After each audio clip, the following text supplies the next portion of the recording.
Si Jeffrey at John ay naghahanap ng trabaho. Nakita nila ang kumpanya na ang namamahala ay ang manager ng Swapang. Habang ang CEO na si Shane ay walang kaalam-alam sa pinagagawa ng kanyang manager sa kanyang kumpanya. Nang dumating na si Jeffrey at John sa kanilang pag-a-applyan, may isang janitor ang kanilang pinagtanungan at agad-agad na pumunta ang janitor sa kanilang manager assistant at agad na sinabi na mayroong dalawang mag-a-apply ng trabaho. Dahan-dahan naman pumasok si John at binigay ang resume sa manager assistant at agad naman siyang pinaupo nito. At agad-agad naman itong binuksan ang resume ni John.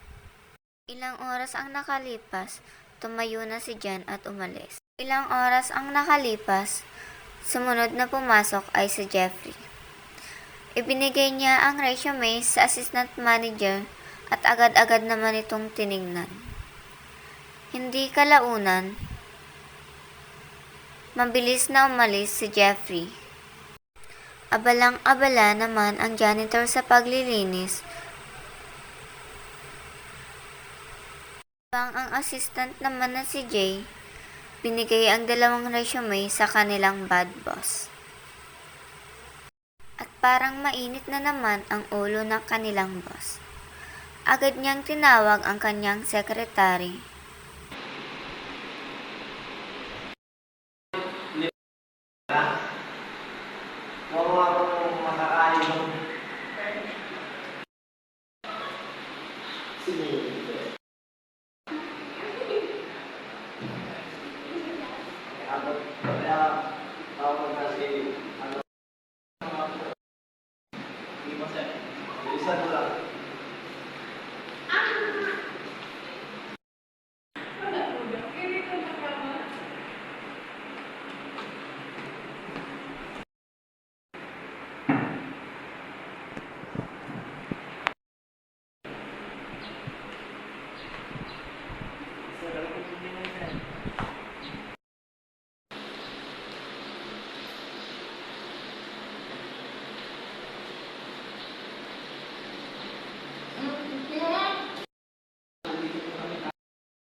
Where the next manager.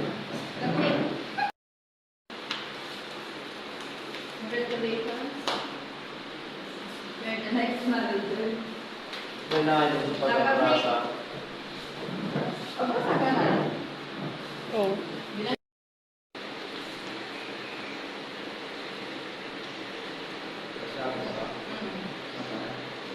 Cut.